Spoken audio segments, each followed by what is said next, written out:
গৃহশিক্ষক YouTube চ্যানেলে সকল ছাত্রছাত্রীদের জানাই শুভকামনা। এর আগের ক্লাসে আমরা তোমাদের মাধ্যমিক ইতিহাসের ৫ নম্বর অধ্যায় থেকে বেশ কিছু গুরুত্বপূর্ণ ৪ নম্বরের প্রশ্নের উত্তর নিয়ে আলোচনা করেছিলাম। আজ আমরা এই ক্লাসে এই অধ্যায় থেকে একটি গুরুত্বপূর্ণ ৮ নম্বরের প্রশ্নের উত্তর নিয়ে আলোচনা করব। এখানে ৮ নম্বরের প্রশ্ন লেখার আগে একটা কথা তোমাদের অবশ্যই মনে রাখতে হবে যে এই ৮ নম্বরের প্রশ্নের উত্তরগুলো তোমাদের কিন্তু ১৫ থেকে ১৬টা বাক্যের মধ্যে লিখতে হবে। খুব বেশি বড় লেখার কোনো প্রয়োজন নেই। ১৫-১৬টা বাক্য লিখলেই কিন্তু ৮টা নম্বর পাওয়া যায়। এটাই বোর্ডের নিয়ম। ঠিক আছে? তোমরা যে মাধ্যমিক পরীক্ষা দেবে সেই বোর্ডের নিয়মে কিন্তু এটাই বলা আছে। ঠিক আছে? তাহলে এই ১৫-১৬টা বাক্য লিখলে একটা ৮ নম্বরের প্রশ্নের উত্তর কিন্তু তৈরি হয়ে যাবে বা উত্তরটা শেষ হয়ে যাবে। ঠিক আছে? তাহলে এখানে আমাদের প্রশ্ন যেটা আছে মানুষ, প্রকৃতি ও শিক্ষার সমন্বয় বিষয়ে রবীন্দ্রনাথের চিন্তাধারার সংক্ষিপ্ত পরিচয় দাও। এটা অথবা এটা মাধ্যমিকে ২০১৮ এসেছিল, অথবা রবীন্দ্রনাথের শিক্ষাচিন্তা ও শান্তিনিকেতন ভাবনার সংক্ষিপ্ত পরিচয় দাও। এটা মাধ্যমিকে ২০২০-তে এসেছিল। তাহলে দুটো প্রশ্নের উত্তর কিন্তু একই হবে, প্রশ্ন দুটো আলাদা কিন্তু উত্তরটা একই হবে। ঠিক আছে? তাহলে এখানে উত্তর লেখার সময় প্রথমে একটা ভূমিকা পয়েন্ট অবশ্যই থাকবে ৪ নম্বরের প্রশ্নের মতোই। ঠিক আছে? তাহলে এখানে ভূমিকাটা কি হবে?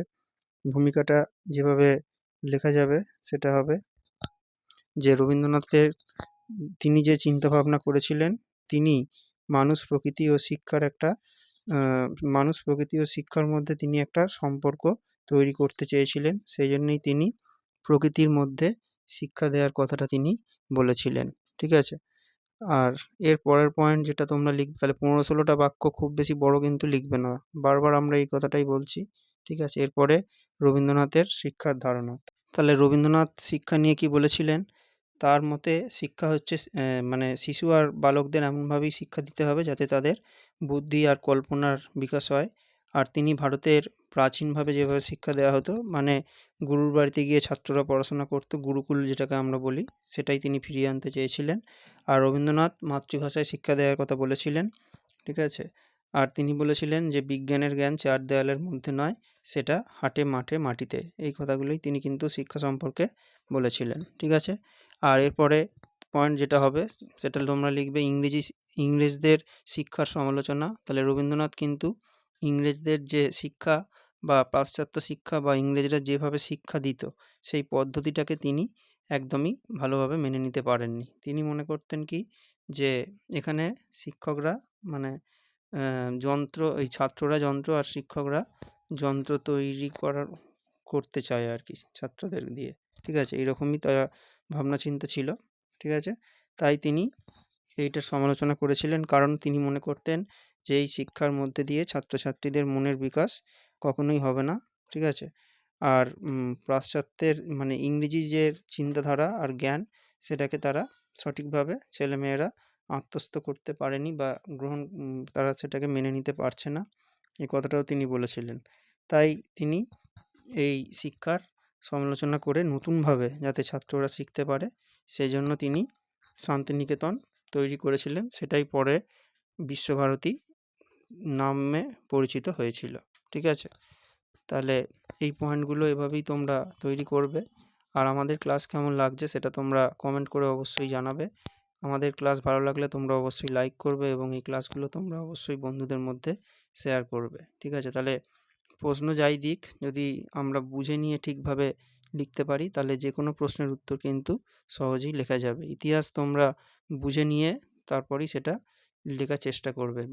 মুখস্থ করার বিশেষ কোনো দরকার নেই। যদি তোমরা বিষয়গুলোকে ভালোভাবে বুঝতে পারো, তারপর সেটা তোমরা যেটা বুঝলে সেটা তোমরা নিজেদের ভাষায় লিখবে। আর এই প্রশ্ন লেখার সময় কোনো শক্ত ভাষায় উত্তর লেখার কোনো দরকার নেই। খুব সহজ ভাষায় ইতিহাসের প্রশ্নের উত্তরগুলোকে কিন্তু লিখতে হবে। ঠিক আছে? শক্ত ভাষায় লেখার জন্য কোনো বেশি নম্বর পাওয়া যাবে না। যে যত সহজভাবে বোঝাতে পারবে স্যারেদের, তত বেশি নম্বর তোমরা কিন্তু পাবে। ঠিক আছে? তাহলে এর পরের পয়েন্ট যেটা হবে সেটা হবে যে মানুষ, প্রকৃতি ও শিক্ষার সমন্বয়। তাহলে রবীন্দ্রনাথ মানুষ, প্রকৃতি ও শিক্ষার সমন্বয়, মানে মানুষ, প্রকৃতি আর শিক্ষার যে একটা সম্পর্ক আছে সেটা তিনি খুব ভালোভাবেই বুঝেছিলেন। তাই তিনি কি বলেছিলেন তাই তিনি বলেছিলেন যে শিক্ষার মধ্যে দিয়ে কী করতে হবে? শিক্ষার মধ্যে দিয়ে শিশুর মনের বিকাশ ঘটাতে হবে। আর শিক্ষা প্রাঙ্গণে কিছুটা জমি থাকবে যেখানে ছাত্ররা গোপালন করবে, বাগান করবে, এগুলো করবে। এর ফলে এর সাথে কী হবে? এর সাথে প্রকৃতির সঙ্গে মানুষের মনের একটা যোগাযোগ বা সম্পর্ক কিন্তু তৈরি হবে। এটাই তার শিক্ষা চিন্তা বা প্রকৃতি মানুষের শিক্ষার সমন্বয়। আর এর পরের যেটা প্রশ্নটা আছে সেটা হচ্ছে যে শান্তিনিকেতন ভাবনা আর তার শান্তিনিকেতন ভাবনার সংক্ষিপ্ত পরিচয়। এরপরে কিন্তু এটাই আছে। তাহলে এটাকে এবার সেইভাবে আলাদাভাবে লিখতে হবে। ঠিক আছে? এখানে দুটো এখানে এই যে বড় কোশ্চেনটা ছিল, এটা কিন্তু ভাঙা প্রশ্ন ছিল। ঠিক আছে? এখানে সরাসরি এটা ৮ নম্বরের প্রশ্ন নয়, এটা ৫+৩। তার শেষ প্রশ্নটা কিন্তু ৩ নম্বরের। ঠিক আছে? তাহলে এবার শেষ প্রশ্নটার উত্তরটা, তাহলে শান্তিনিকেতন রবীন্দ্রনাথ ১৯০১ সালে একটি ব্রহ্মচর্য আশ্রম শান্তিনিকেতন তিনি তৈরি করেছিলেন। কেন তৈরি করেছিলেন? কারণ এখানে ইংরেজদের শিক্ষা ব্যবস্থা তার পছন্দ ছিল না। সেজন্যই তিনি ছাত্রদেরকে নিজের মতো করে শিক্ষা দেওয়ার জন্য তিনি এই প্রতিষ্ঠানটা তৈরি করেছিলেন। ঠিক আছে? তিনি কি বলতেন? ইংরেজদের যে শিক্ষা ব্যবস্থা সেটাকে তিনি শিক্ষা দেওয়ার কল বলতেন এবং মাস্টারকে এই কলের তিনি একজন অংশ। যিনি শিক্ষক তাকে তিনি এই কলের একজন অংশ বলতেন। আর তিনি বলতেন যে এই যে শিক্ষা ব্যবস্থা, এই শিক্ষা ব্যবস্থার সঙ্গে বিশ্ব প্রকৃতি বা মানুষের মানবতার কোনো সম্পর্ক নেই। ঠিক আছে?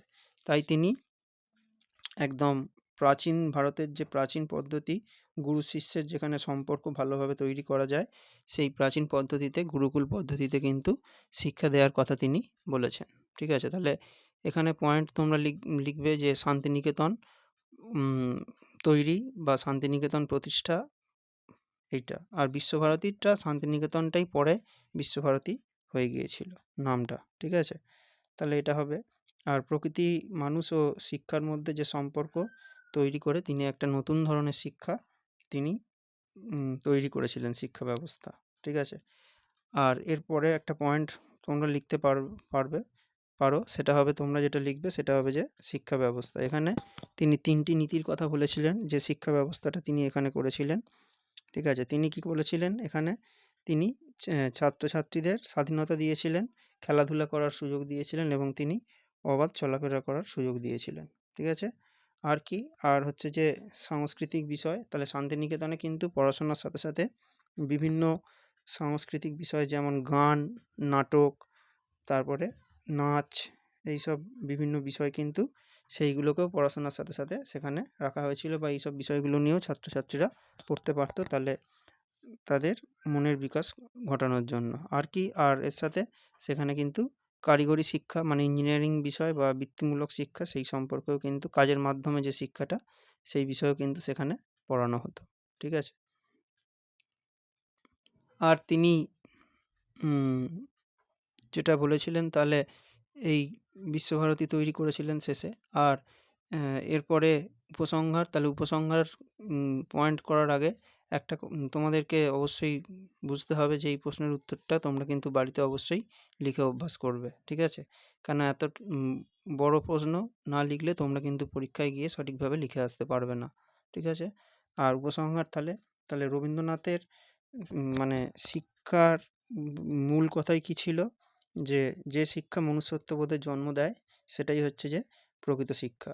তাই তিনি সেভাবেই এই শান্তিনিকেতন করেছিলেন, যেটাই পরবর্তীকালে বিশ্বভারতীতে পরিণত হয়েছিল। ঠিক আছে? তাহলে এভাবেই এই প্রশ্নের উত্তরটা তোমরা তৈরি করবে। আর এর পরের ক্লাসে আমরা তোমাদের এরকম আরও কিছু গুরুত্বপূর্ণ প্রশ্নের উত্তর নিয়ে আলোচনা করব।